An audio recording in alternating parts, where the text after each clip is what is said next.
నమస్తే అండి. నా ఛానల్‌లో ఎక్కువగా రాజకీయాల కోసం మాట్లాడడం ఉండదు.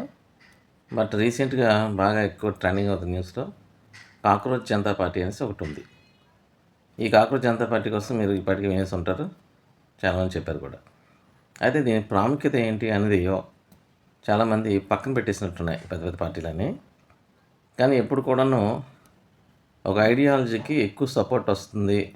దానిలో చేరే వాళ్ళు ఎక్కువ మంది ఉన్నారు అంటే దాని అర్థం ఆ ఐడియాలజీకి కనెక్ట్ అయ్యేవాళ్ళు అంతమంది ఉన్నారు అని అర్థం. అంటే ఇప్పుడు కనెక్ట్ అవ్వడం అంటే ఆ పేజ్ మనకి చూస్తే ఇన్‌స్టాగ్రామ్‌లో వితిన్ డేస్, వితిన్ అవర్స్ అలా మారిపోతూ ఉంది. దానిలో జాయిన్ అయ్యేవాళ్ళు. అంటే ఆ పేజ్‌ని లైక్ చేసేవాళ్ళు, పేజ్‌ని ఫాలో అయ్యేవాళ్ళు. ఈ రోజుల్లో అంతా టెక్ ఎక్కువ డైరెక్ట్ పబ్లిక్‌లోకి వచ్చేదానికంటే టెక్నాలజీ మీద బేస్ అయ్యి నడిచేదే ఎక్కువగా నడుస్తుంది.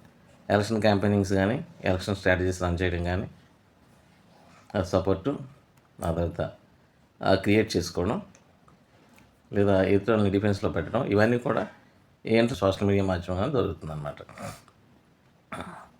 ఇలాంటి చిన్నది అని పక్కన పెట్టకుండా అసలు ఈ ఐడియాలజీ క్రియేట్ చేసిన అతను ఎందుకు క్రియేట్ చేశాడు అన్న దాని మీద ఖచ్చితంగా రాజకీయ పార్టీలు ఫోకస్ పెట్టాలి. ఫోకస్ పెట్టి దానికి సంబంధించిన సమస్యని వాళ్ళు అడ్రస్ చేయాలి. అది అడ్రస్ చేయకపోతే ఏమవుద్దంటే ఏ బేస్ మీద ఏదైతే తయారైందో అది తర్వాత ఫర్దర్గా ఇంటెన్సిఫై అయ్యి మెయిన్ పార్టీలకి అది సవాల్ చేసే స్థితికి చేరుకుంటుందన్నమాట. కాబట్టి 2029కి దాని ఇంపాక్ట్ ఏ విధంగా ఉంటుందో ఇప్పుడైతే చెప్పలేము. కానీ ఒక గణనీయమైన ఓటు శాతాన్ని కనుక చీల్చితే పెద్ద పెద్ద పార్టీలకు కూడా అది నెగిటివ్ ఇంపాక్ట్ ఇస్తుందని మాత్రం నా తాలూకా అభిప్రాయం. మరి మీ తాలూకా అభిప్రాయం ఏంటో మీరు కామెంట్ చేయగలిగితే చేయండి. Thank you.